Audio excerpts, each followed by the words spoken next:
नमस्कार दोस्तों, एक बार फिर से आप सभी का स्वागत है आपके अपने चैनल द स्टूडेंट्स कॉर्नर पे। ट्राइंगल की हम लोग ऑलरेडी 2 वीडियोस देख चुके हैं और ये तीसरी वीडियो है ट्राइंगल की ज्योमेट्री के पार्ट में। कल हमने 17 नंबर के पॉइंट पर यानी कि 17वें कॉन्सेप्ट पर ख़त्म किया था। आज हम 18वें से स्टार्ट करेंगे। तो स्टार्ट करते हैं आज का वीडियो बिना किसी देरी के। आज शुरू करेंगे हम थेल्स थ्योरम से। तो ये हमारे पास एक ट्राइंगल था ABC। इसमें हमने क्या किया, D और E एक और लाइन खींची और ये जो DE लाइन है ये आपकी पैरेलल होगी किसके, DE should be parallel to BC। जो बेस BC है उसके पैरेलल होनी चाहिए, ये आपको बताया जाता है। तो थेल्स थ्योरम के हिसाब से क्या होता है कि एक रेशो होता है आपका AD का, मतलब ये वाली लाइन, और DB ये वाली लाइन, AD बटे DB is equal to AE बटे EC, यानी AD बटे DB is equal to AE बटे EC। ये चीज़ें आपकी। तो एक पहला चीज़ तो ये याद रखना आपको, थेल्स थ्योरम में यही आपकी थेल्स प्रमेय होती है। हिंदी में भी इसको थेल्स प्रमेय ही बोलते हैं। अब एरिया और ध्यान रख लें, area of triangle ADE, area of triangle ABC। Area of triangle ADE मतलब ये छोटा वाला ट्राइंगल, इसका ratio area of triangle ABC मतलब इस पूरे बड़े वाले ट्राइंगल से क्या होगा। तो सर AD की करस्पॉन्डिंग यहाँ पर दूसरी क्या होगी, AD बटे AB। छोटे वाले ट्राइंगल की सर AD और बड़े वाले ट्राइंगल की पूरी ये वाली साइड AB। तो AD बटे AB, क्योंकि हमने छोटा ऊपर रखा है, इस पूरे का स्क्वायर, और इसके अलावा सर इधर ये AE और ये पूरी AC का होल स्क्वायर। और सर DE और BC आपस में पैरेलल हैं, तो यहाँ पर DE इसका बेस और इसका बड़े वाले का BC, तो DE बटे BC। ये दूसरी चीज़ हमें एरिया के रिस्पेक्ट में हमें याद रखनी है। यही आपका थेल्स प्रमेय कहता है। और इस पे अच्छे अच्छे क्वेश्चंस आते हैं, बड़े बड़े क्वेश्चंस, जो कि हमसे अगर हमें याद हैं तो इजीली सॉल्व हो जाते हैं 10 से 12 सेकंड में। बड़ा आसान है। मान लो आपसे बोले कि कोई भी एक एरिया दिया है और एक का एरिया पूछा है, और आपको DE दिया या BC दिया, ये 2 साइड दिया, मतलब कोई भी 2 रिस्पेक्टिव साइड अगर दे दी तो हमारा काम बन जाएगा, क्योंकि इसमें से तीनों में से कुछ भी मिल जाए तो हमारा काम हो जाएगा। तो ये था हमारा थेल्स प्रमेय। सर छोटे वाले ट्राइंगल का रेशो जो बड़े वाले ट्राइंगल से निकालना है। तो सर छोटे वाले की साइड AD और उसके रिस्पेक्टिव बड़ी वाली क्या है, AB, AD बटे AB। छोटे की साइड AE, उसका रिस्पेक्टिव बड़ी क्या है, AC, AE बटे AC। और छोटे वाले की साइड DE और उसका रिस्पेक्टिव क्या है, नीचे बड़े वाले का BC। तो ये बड़ा आसान था। चलते हैं 19वें कॉन्सेप्ट या 19वें पॉइंट पर। 19वें नंबर पर सर हम समझेंगे मिड पॉइंट थ्योरम। कौन सी theorem sir, mid point theorem. एक ट्राइंगल लिया हमने, लेट से AB एंड C। तो यहाँ पर कोई DE लाइन रैंडमली नहीं है, बल्कि ये AB का मिड पॉइंट यहाँ पर D होगा, और सर AC का मिड पॉइंट आपका E होगा, और मिड पॉइंट्स को हम जोड़ेंगे। ठीक है, थेल्स प्रमेय से थोड़ा सा अलग है। थेल्स में ये जरूरी नहीं है कि मिड पॉइंट हो, बट इसमें हमें ये ध्यान रखना है कि AB का मिड पॉइंट D पर होना चाहिए और AC का मिड पॉइंट E पर होना चाहिए, फिर हमें D और E को मिलाना है। तो यहाँ पर आपके पास जो D एंड E है, पिछली बार से ये चीज़ कैसे अलग है, ये आपके मिड पॉइंट्स हैं। और आप देख सकते हो कि सर जो DE साइड है वो पैरेलल तो आएगी BC के, क्योंकि इसका स्ट्रक्चर इस तरीके से है। तो यहाँ पर जो DE साइड है सर वो हम कैसे निकाल पाएंगे, तो वो आप निकाल पाओगे सर, ये DE साइड BC का आधा होगा, क्योंकि आप मिड पॉइंट्स को जोड़ करके बना रहे हैं। तो पहला रिजल्ट तो आपको यही रख लेना है, मिड पॉइंट थ्योरम है, मिड पॉइंट्स को जोड़ा है, तो ये DE साइड जो है वो आपकी बड़ी वाली साइड BC का आधा होगा। तो दूसरी चीज़ जो आपको ध्यान रखनी है वो एरिया के रिस्पेक्ट में। तो एरिया छोटा वाला क्या है, ADE, और एरिया सर किसका, बड़े वाले का, ABC। ये सर बराबर होगा आपका यहाँ पर AD, ये छोटी वाली साइड क्या है AD, और बड़ी वाली की साइड क्या है AB, AD बटे AB के स्क्वायर के। तो ये तो कुछ हद तक आपकी चीज़ें सेम है। तो ये दूसरी चीज़ जो हमें मिड पॉइंट थ्योरम में याद रखनी है। ये 2 इंपॉर्टेंट चीज़ें थी, दोनों हमने समझी। पॉइंट्स वाइज चीज़ें देख रहे हैं, है ना, कॉन्सेप्ट बाय कॉन्सेप्ट आगे बढ़ते जा रहे हैं। बस आपको ये नोट्स जो आपके बन रहे हैं इनको बार बार रिवाइज करना है, इसीलिए मैं कह रहा हूँ नोट्स बना लो, ताकि आप 2-4 बार उसको रिवाइज करोगे तो सारी चीजें आपको क्लियर याद रह जाएंगी, दिखने लगेंगी। सर 20वें पॉइंट पे आपके पास 2 ट्राइंगल हैं, एक तो हो गया आपका ये ए बी और सी, ये वाला ट्राइंगल। दूसरा आपका ये हो जाएगा, आप इस पॉइंट को डी बोल दो तो ये एडीसी भी आपका एक ट्राइंगल हो गया। ये सर 2 ट्राइंगल हैं आपके पास। अब इन दोनों में आपने क्या करना है, ये दोनों यहां पर एक दूसरे को कट कर रहे हैं, तो यहां पे मैंने बोला ये है पी पॉइंट और इससे एक सीधी लाइन यहां ड्रॉ करी और ये है आपकी क्यू लाइन। क्लियर है? तो ये जो पी क्यू लाइन आई सर, इसकी लेंथ आप कैसे निकालेंगे? तो आप मान लो कि ये जो ए बी ये वाली लेंथ है ये आपकी x है, और यहां पर सर जो CD लेंथ है वो है आपकी y, CD साइड क्या है y। तब आप इस बीच वाली साइड जो बन रही है PQ उसको कैसे निकालेंगे? अच्छा, एक चीज यहां पर अगर आप ध्यान देंगे कि ये कंफर्म कैसे होगा, ये चीज अप्लाई होगी, तो आप देखोगे AB पैरेलल है और बीच में सर आपका जो आ रहा है आपका PQ वो भी इसमें पैरेलल आ रहा है और यहां पर CD भी पैरेलल है। ये तीनों आपकी आपस में कैसी हैं सर? पैरेलल हैं। तब आप कह सकते हो कि सर ये जो PQ लेंथ है वो आप कैसे निकालोगे?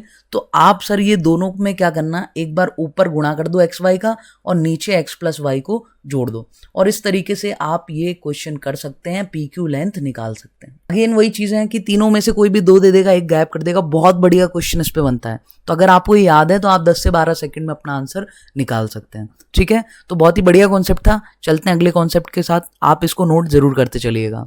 आपको बिल्कुल ऐसे ही नोट्स बनाने हैं पूरी ज्योमेट्री के जैसे मैं आपको बनवा रहा हूँ, है ना। आप अपनी लैंग्वेज में कुछ और चीजें भी उसमें ऐड कर सकते हैं, बट शॉर्ट नोट्स ही रखिएगा ताकि रिवीजन में ज्यादा दिक्कत ना आए और टाइम भी कम लगे। चलते हैं अगले पॉइंट पर सर, 21वें पॉइंट पर। सर एक ट्राइंगल है आपके पास, मान लो ये ए है, ये बी है और ये सी है। अब आपने क्या किया, यहां पर आपके पास एक कोई लेंथ है D E, A B C हो गया था, ये है आपके पास सर डी ई, और एक और लाइन है यहां पर एफ जी। सर ये है हमारा 21वां कॉन्सेप्ट। यहां पर सर आप एक चीज याद रखिएगा, मान लो ये है आपकी x, ये है आपकी y और ये वाली जो BC लेंथ है वो है आपकी z। तब आपको क्या करना है सर, आपके इनको एरिया का रेशो याद रखना है इन तीनों के। जैसे एरिया ऑफ त्रिभुज ए डी ई, त्रिभुज ए एफ जी, त्रिभुज ए बी सी। सर तीनों त्रिभुज के एरिया, पहला सर ये छोटा वाला ए डी ई, दूसरा सर ये थोड़ा सा उससे बड़ा, पूरा स्टार्ट यहां से करते हैं ए एफ जी, तीसरा सर सबसे बड़ा ट्राइंगल ए बी सी। इन तीनों के रेशो सर क्या होंगे? तो वो चीज आप ध्यान रखिएगा कि इनके जो रेशो बनेंगे वो इनकी बेस पे बनेंगे। यानी इसका जो बेस था वो क्या था सर? x, तो x का स्क्वायर रेशो y का स्क्वायर रेशो z का स्क्वायर। ये चीज बहुत ही जरूरी है, बहुत इंपॉर्टेंट चीज है, आप ये नोट कर लीजिएगा, ये आपको याद रखना है। अब एक और चीज सर, अगर वो बोले कि ये ट्राइंगल ए डी ई, उसके बाद ये बीच वाला पार्ट चतुर्भुज, ऊपर का आप काउंट नहीं कर रहे, आप डी ई एफ जी, और फिर ये नीचे का चतुर्भुज बन रहा है एफ बी सी जी, इनका रेशो निकालने बोल दे, तब आप क्या करेंगे? तो तब बड़ा आसान है सर। सबसे पहले ऊपर वाला ट्राइंगल है तो उसका बेस x है, तो x का स्क्वायर रेशो, अब ये बीच में आ रहा है क्या आपका डी एफ जी ई, तो यहां पर सर आप क्या करोगे, ये बड़ी वाली के स्क्वायर में से छोटे वाले के स्क्वायर को माइनस कर दोगे, तो y का स्क्वायर माइनस x का स्क्वायर। फिर सर सबसे नीचे क्या है आपके पास, यहां देखोगे तो एफ बी सी जी, तो z बड़ी वाली में से y का स्क्वायर फिर से आपको माइनस कर देना है, z square minus y square. तो बहुत ही आसानी के साथ जो है वो आपका काम हो जाएगा और आपका ये एरिया का रेशो भी निकल आएगा, और इनके रेशो पे ही सर क्वेश्चन बनते हैं, ये चीज़ आप याद रखिएगा। तो ये एक बढ़िया कॉन्सेप्ट था जो कि हमने 21वें नंबर के पॉइंट पर देखा। चलते हैं 22वें नंबर के कॉन्सेप्ट पर, चीज़ें आप नोट जरूर करते चलिएगा। तो सर 22वां जो पॉइंट है, 22वां कॉन्सेप्ट है, वो किसी ट्राइंगल के अंदर एक वर्ग यानी स्क्वायर जो है उसको इंस्क्राइब कर दिया, रख दिया। ठीक है, जैसे सर एक ट्राइंगल था आपके पास ABC, आपने इसके अंदर एक वर्ग रख दिया और उस वर्ग की साइड जो है वो सर A है। ठीक है, और इन पॉइंट्स को जहां पर ये टच कर रहा है इसको कुछ नाम दे दो, कोई भी नाम दे दो। लेट्स से ये P है, ये Q है, ये R है और ये S है।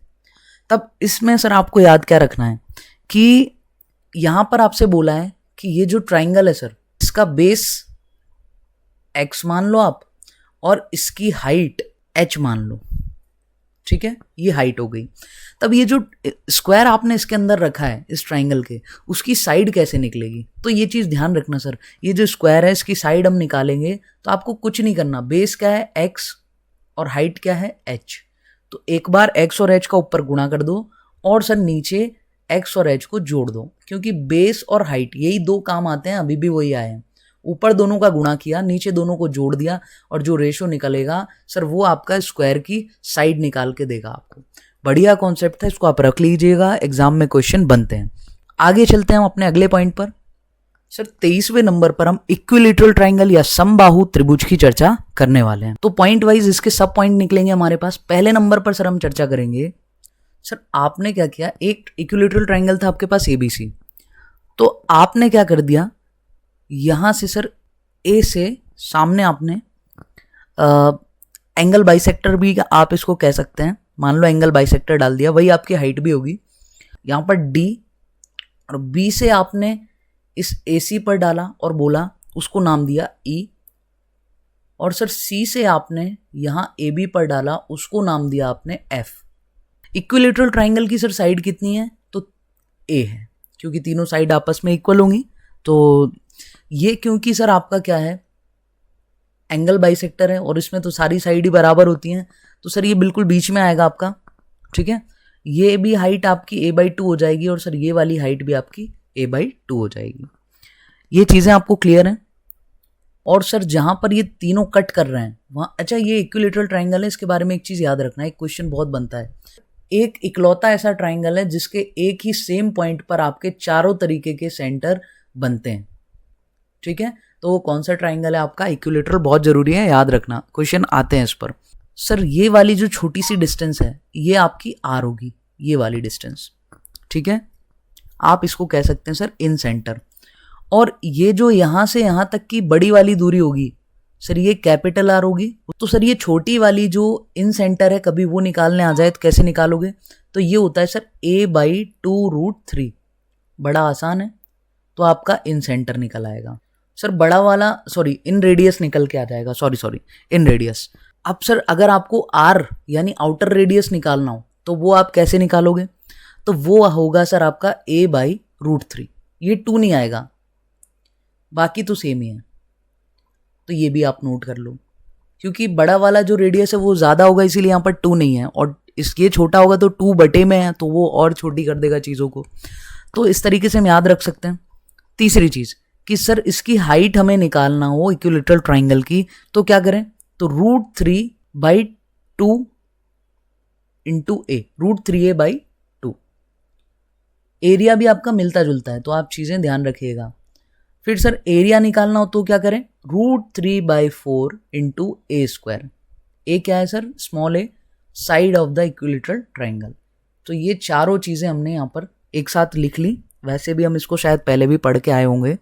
ठीक है, अब सर दूसरी चीज़, एक और केस इसका देख लेते हैं हम। ये आपका इक्विलैटरल ट्राइंगल है, आपने क्या किया, इसके अंदर सर A साइड का स्क्वायर फिट किया। ठीक है, एक स्क्वायर है जिसकी साइड कितनी है? A। अब इसको आप नाम दे दो, मान लो ये है P, ये Q, ये R और ये S। त्रिभुज को नाम दे दो सर, मान लो ये ABC। अब उसने ये बोला कि आपके पास साइड A है उस स्क्वायर की जो इसके अंदर इंस्क्राइब्ड है, तब आप तो इक्विलैटरल ट्राइंगल की साइड बताओ क्या होगी। ठीक है, तो उस केस में सर इक्विलैटरल ट्राइंगल की साइड अगर हमें निकालना हो, यानी भुजा हमें निकालनी हो, तो सर वो होगी आपकी A√3 यानी करनी 3 + 2 और सर बटे में करनी 3। ये आपकी साइड हो जाएगी इस इक्विलेटरल ट्राइंगल की, जिसके अंदर ए साइड का स्क्वायर आपका इंस्क्राइब्ड है। क्लियर है? ये ए क्या है? Side of the square inscribed in the equilateral triangle. ये चीज ध्यान रखनी है आपको। सर और कुछ स्टैंडर्ड रिजल्ट मैं इसके आपको बता देता हूँ जो आप नोट करके रख लीजिएगा, तो आपका बहुत कभी क्वेश्चन आता है, बहुत टाइम बच जाएगा आप देख, क्योंकि स्टैंडर्ड चीजें हैं। एक इक्विलेटरल ट्राइंगल है, उसके अंदर एक स्क्वायर है, तो ये स्टैंडर्ड चीजें होती हैं, इनके क्वेश्चन आते रहते हैं, तो आपका समय ना लगे और आप डायरेक्ट आंसर लिख पाए। सर एरिया ऑफ ट्राइंगल, ये जो इक्विलेटरल ट्राइंगल है उसका रेशो इस वर्ग से जो इसके अंदर फिट है क्या होगा? आप इसको सॉल्व करेंगे, बहुत टाइम लगेगा, बट ये स्टैंडर्ड चीजें आप याद रख लेना, आती रहती हैं। 12 + 7√3 और अपॉन में सर आ जाएगा 12, बस यही होगा सर।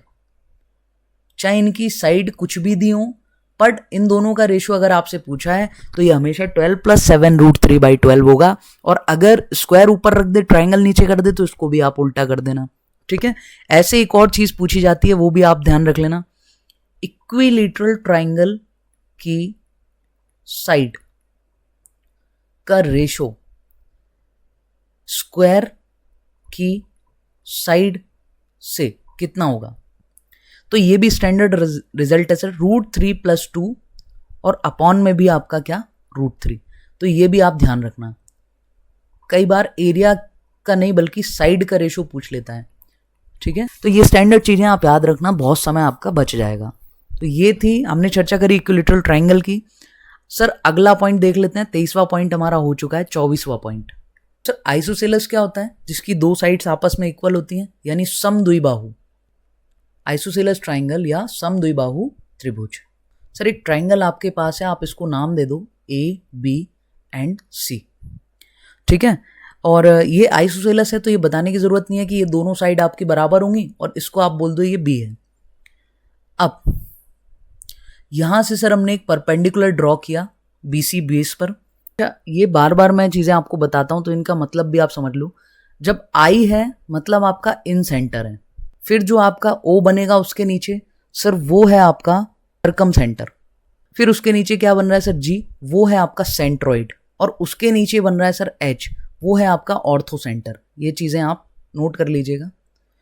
तो आइसोसेलेस ट्राइंगल में क्या है, एक ही लाइन पर जो आप परपेंडिकुलर ड्रॉ करते हैं उस पे सबसे ऊपर बनता है आपका इन सेंटर, उसके नीचे सर्कम सेंटर, उसके नीचे सेंट्रॉइड और सबसे नीचे ऑर्थो सेंटर, एक ही लाइन पर बनते हैं। जबकि पिछले वाले की खासियत ये थी सर इक्विलेटरल में कि एक ही पॉइंट पर चारों सेंटर आपके बनते थे। ठीक है? क्वेश्चन कई बार पूछे जाते हैं। सबसे पहले तो आप ये हाइट जो है वो कैसे निकालेंगे?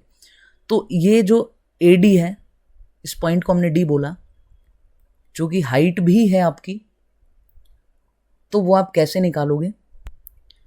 √4A² - B² और बटे में 2, ये फॉर्मूला पुट करके आप इसकी हाइट निकाल सकते हैं।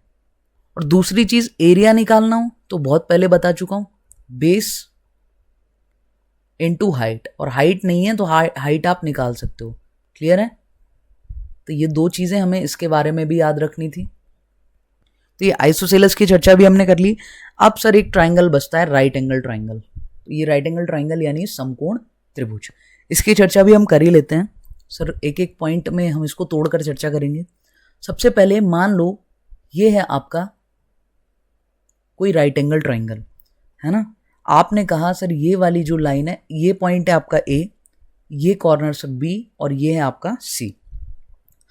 आपने एक लाइन खींची सर C से D पर, इस पॉइंट को मैंने D बोल दिया। ठीक है? और सर इसके बीच में यहां आपका सेंट्रॉइड होता है राइट एंगल ट्राइंगल में। ठीक है सर? और ये साइड मान लो आपकी है A, ये साइड है सर B, और ये पूरी साइड सर आपकी है C। इतनी चीजें आपको क्लियर हैं? और सर ये जो CD लेंथ है, ये सर आउटर रेडियस है।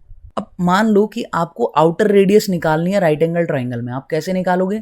तो हाइपोटेनस का आधा कर देना, C/2 करोगे, आउटर रेडियस निकल के आपके पास आ जाएगी। सर C से G तक की दूरी आपको निकालनी है, ये डिस्टेंस, तो आप कैसे निकालोगे? तो सर हाइपोटेनस को 3 से डिवाइड कर देना, यानी 1/3 ऑफ द हाइपोटेनस। ये आपकी CG हो जाएगी। सर आपको अगर मान लो 2R निकालना हो, ये स्मॉल r है, ये क्या होता है सर आपका इन रेडियस होता है, ये आपका r जो कैपिटल है वो आउटर रेडियस होता है, तो ये इनर रेडियस है। तो 2R sir perpendicular plus base minus hypotenuse, दोनों को जोड़ करके हाइपोटीनस को क्या कर दो, माइनस कर दो, तो 2R की वैल्यू यानी डबल ऑफ इन रेडियस आपका निकल आएगा। अगर सर इन रेडियस और आउटर रेडियस दोनों का सम निकालना हो तब क्या करें सर, परपेंडिकुलर प्लस बेस जोड़ करके 2 से आप भाग दे दो, तो भी आपकी चीज़ें आ जाएंगी। सर एरिया ऑफ ट्राइंगल निकालना हो तो ये तो सब जानते हैं, half into perpendicular into base होता है। फिर नई चीज़ क्या है सर, मान लो आपको इनर रेडियस और आउटर रेडियस दे रखी है, बेस परपेंडिकुलर कुछ नहीं दिया, तो सर आप क्या करोगे, r² प्लस 2RR, इस तरीके से आप फिर भी इसका एरिया निकाल सकते हैं। अगर आपको परपेंडिकुलर बेस नहीं दिया है लेकिन इनर रेडियस और आउटर रेडियस ये दोनों ही आपको दे रखी हैं राइट एंगल ट्राइंगल की। तो बहुत ही काम की चीज़ें थी और हमने बड़ी शॉर्ट तरीके से निपटाया। जो रिजल्ट आपको ज़रूरी है, जो आपको याद रखने पड़ेंगे, वही मैंने आपको समझाया है ना। इसका एक्सप्लेनेशन नहीं समझाया क्योंकि वो आपके काम का नहीं था। आपके एग्जाम के पॉइंट ऑफ व्यू से ये रिजल्ट ज़्यादा मायने रखते हैं। कुल मिला करके यहाँ पर अब हम अपने ट्राइंगल से फ्री हो चुके हैं। 33 पॉइंट होंगे, इसमें हमने ज्योमेट्री के में ट्राइंगल को फोल्ड किया है। अब हम आगे 2-3 वीडियोस में ट्राइंगल के ज्योमेट्री के क्वेश्चन सॉल्व करेंगे, अच्छे अच्छे क्वेश्चन जो एग्जाम्स में आते हैं। उसके बाद फिर हम सर क्वाड्रिलेटरल्स की तरफ चलेंगे। आप किसी भी एग्जाम की तैयारी कर रहे हो जिसमें मैथ्स आता है, उसके लिए आपकी वीडियोस काफ़ी ज़्यादा हेल्पफुल रहेंगी। So thank you so much. फिर मिलेंगे अगली वीडियो में, तब तक के लिए जय हिंद, जय Bharat and wish you all the very best.